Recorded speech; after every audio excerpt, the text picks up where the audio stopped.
in that meeting we had in June of that year, 2019, we were talking about how I kept asking. He said, I didn't hear you, was the response I got. I didn't hear you. So my takeaway, I guess, for anybody watching would be loud then. Really, really loud. I know I was loud. I know they heard me, but be so loud that they have to note it in your chart that you asked for a C-section. Or just say, if you refuse to give me one, then I want it noted in my chart that you denied me a C-section. Because that creates a paper trail. Yep. Paper trails are awesome. That's important, and they can't not note it. But that's terrible that you, as a laboring person, have to carry that responsibility for the people that you're trusting to take care of you. Right. It's so sad. And I don't know, there's plenty of great OBGYNs and caring people who are out there, but this is just, so unfortunately we do have to arm ourselves with this information. And I hate that, but it's just be so loud. They have to hear you and, just make it known. It's so, and I guess that goes to why the maternal and infant death rate in the US is as high as it is. They don't listen. It's not, they listen, but they don't listen to hear. They listen to respond and react. They don't listen to hear the actual message.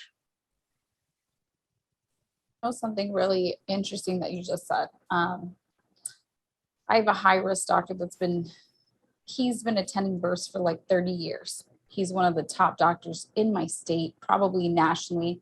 And he told me recently, because I had a little moment where I got a little bit scared. And as a lost mom, when you're pregnant, you can't tell if it's a real reason to be scared and go to labor and delivery, or if it's your fear and your anxiety. And thankfully I have awesome doctors where my doctor's like, always go in. Let me decide for you. If you're questioning, just go in. And when I told him about what happened and I was telling him this situation and I was like, I called my doctor, I don't know, can she get me in? Should I go in? Is this normal? Because that was my thing. I was like, is this okay? I can't tell. This feels different. That was my thing. I was like, it feels different. So the nurse on the phone gave me outdated, terrible advice and told me to drink some cold water and, whatever. And I was like, no. I was like, I'm pregnant. It's summer. I'm drinking cold water all the time. That's not it. That's not how this works. Something I was like, something feels off, whatever. So when I told him about this, he said, let me tell you one thing I know. Out of all my medical training, out of all the years, out of everything that I've done, everything that I've seen, he's a high risk and that's all he's been. He said, let me tell you one thing.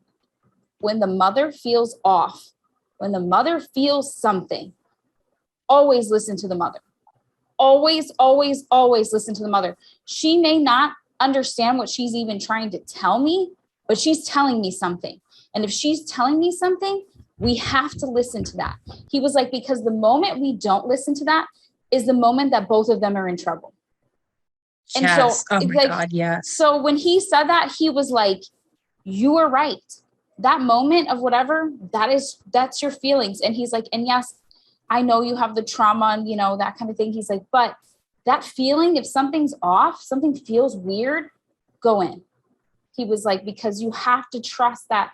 And that's another thing. I think a lot of us don't trust even our own feelings because we don't really know what's going on. And you can't see inside to see if your baby's okay or not. And, and you just start getting this weird feeling that doesn't make any sense where you're like, something feels weird. Something feels off.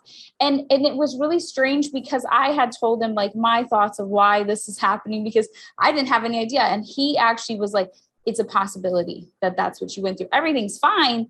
But there was just that moment. And for him saying that where he was like, if I've learned anything, and he's like, and if I tell anyone, always, always, always listen to the mom.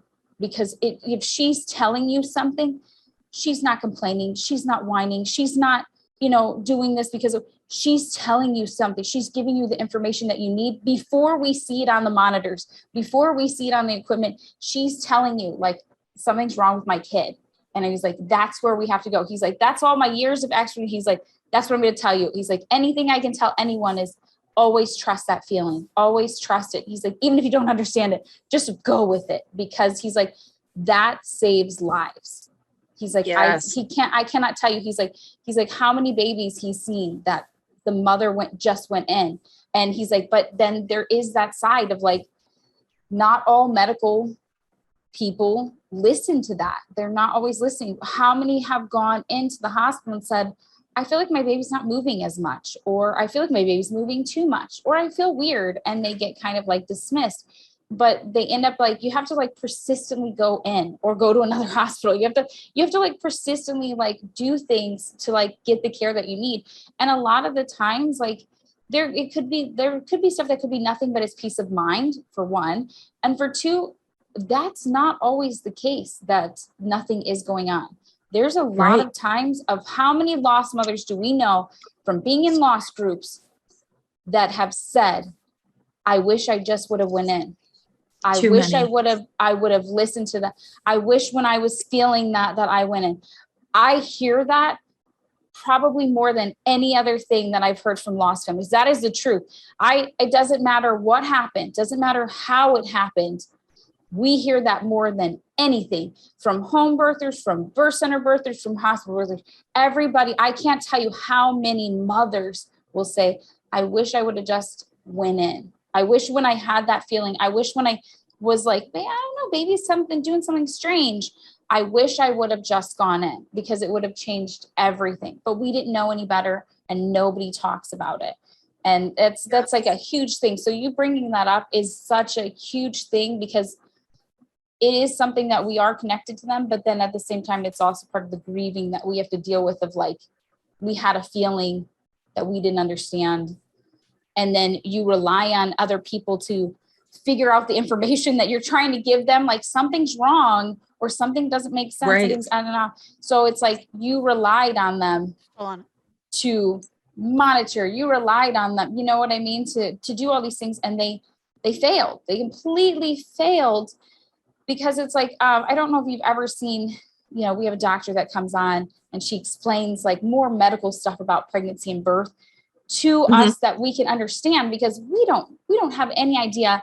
And like, let's face it, a lot of our traumas from birth is stuff that we didn't understand, that a medical person didn't have time to explain, or, it's scary. So she explains there's like this, they have like almost like a numbered like thing that they do for everybody that's in the middle of labor. And every number has like a place. Where are you? Where's the baby? Like everything has to add up to a certain place. If something is off, they have to investigate why it's off. They have to try different things. Like you were saying, go off the pit. Like there's things that they do to see, maybe the baby's not, reacting to the pit very good. Maybe there's something else going on. We need to investigate. But they didn't investigate with you. They were not investigating with you. They were like, oh, we'll go get another broken monitor or another one that's right. But it's like, keep pushing. But what if all that time it was just never broken? What if all that time you had a monitor that was working properly, and the monitor was saying your daughter was in distress? Clearly she was tangled up. Clearly you were not well. Clearly the waters are broken. You have so many things stacked up against both of you. That's not going to be a successful situation. So it was like, I think this is my feelings about it, unfortunately, is that first monitor was not broken. That first monitor, I don't think so either. It didn't need batteries. It wasn't malfunctioning. It was telling the correct stuff, but instead of being the medical people that are supposed to keep you guys safe, they took the information and didn't investigate it further, didn't go where they should have gone to be like, this is a concern, getting serious about it. This is a serious situation. They just brought in another one and then said, oh, this one must be broken too. Two monitors. Like, let's just keep going. How is two of them? Like, that doesn't even make it. Let's bring in the head monitor now. Like, clearly, like, why? Like, what I mean? What is the point? It's like, it's kind of like insanity at this point. You're just doing the same things over and over. Clearly it's right there, but they're not doing anything about it. So that's what really upsets me when the whole monitor thing, I'm like, It was right there the whole time. And your baby should never be dipping to 100 or not 100. I mean, 0, because you know that my kid, you know how I went in? He was going between 90 and, well, when we first seen it, he was 120. And then by the time we were going, he dipped to 90. So we didn't even get to 0, and mine's not here. If yours was dipping to 0, she should have came out. She's in the hospital. Like, there's no excuse for that. I don't understand what they were. I don't know why any of them were thinking any of that. Was your OB around at this time, or was it just the hospital staff? Yes, I want to, and so let's take this, I want to preface it with, my memory is, I'm pretty sure they were in the room the entire time almost the entire time I was pushing, especially towards the end, because she just wasn't, I was pushing, nothing's happening. Nothing was happening. I mean, eventually, obviously, she passed through. She came out with the vacuum. The vacuum did help with that, but it just wasn't happening. And maybe now I'm kind of feeling like maybe they weren't 0, but I almost am 90. I'm like 100%, almost 100% sure. My sister said she saw D cells of 0 on because it monitors your heart rate and the baby's, right? I think so. And like mine was going high and Carson's was dipping really low. But I'll ask her when I get off with you guys and ask her what she remembers. But it was low enough that they weren't reassuring at all, and that basically baby needed to come out. And to me, and this is just my feeling, I can't speak to it, but just felt like they wanted me to have a vaginal birth or bust. It almost seemed like they thought because I had like this epidural that it was, I don't want to say lazy, but like that I wasn't pushing, or I couldn't really feel all the contractions. Like it was just, they were telling me when to push and I was, and they just kept saying, you can do it. And looking back, it just feels like they were making me, because that was my choice. That baby friendly status. Mm-hmm. Baby friendly. Mom, not so much for my baby, or for me. But that's what that's what they wanted. And it's just C-section save lives. I think I'm going to put it on my headstone. Just C-section save lives. Like it's a conversation I have all the time, when I talk to people who are getting ready to give birth, they talk to me, and I'm super fun because Danielle, we're the moms whose kids are dead. So people love to talk to us. But it's like when they say, I want to go in the birth center, or I want a home birth. And it's like, I want to be compassionate and kind because, if it's your primary birth, you can do it, whatever. But like, let's think about it. What's your plan? What is your plan if you need a C-section? If your baby's breech at 35 weeks, are you going to continue? What is your plan? Because the primary goal has to be a safe you and a safe baby, an alive you and an alive baby. Everything else is background noise, because you will survive having a C-section, God willing, you will survive that. You may have trauma surrounding it, but you will survive it. And many pieces of you don't survive losing a child.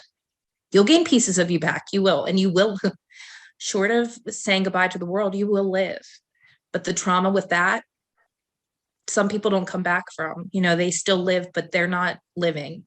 They don't come back from that. And so I think it's just important to realize it's not just a statistic. There are people and there are faces and there are babies behind these stories. And it's not to crap on the natural community or anything like that. It's just the simple point that babies are dying.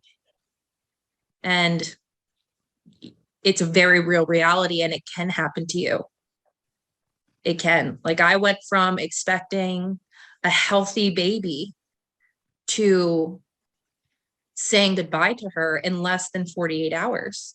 I went from having a healthy baby to a baby who was intubated in 5 minutes. Like, that's how quick it can change, Danielle. And I think all lost parents know that it can change so quick, and it can happen to you.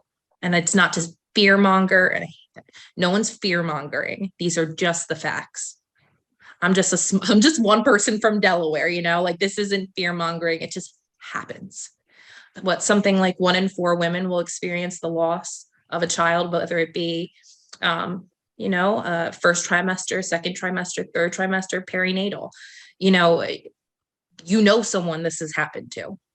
And you shouldn't pretend like it didn't happen. You should talk to them and learn, because that's how we do better. And that's how we can learn to advocate for ourselves and keep ourselves safe and our families safe.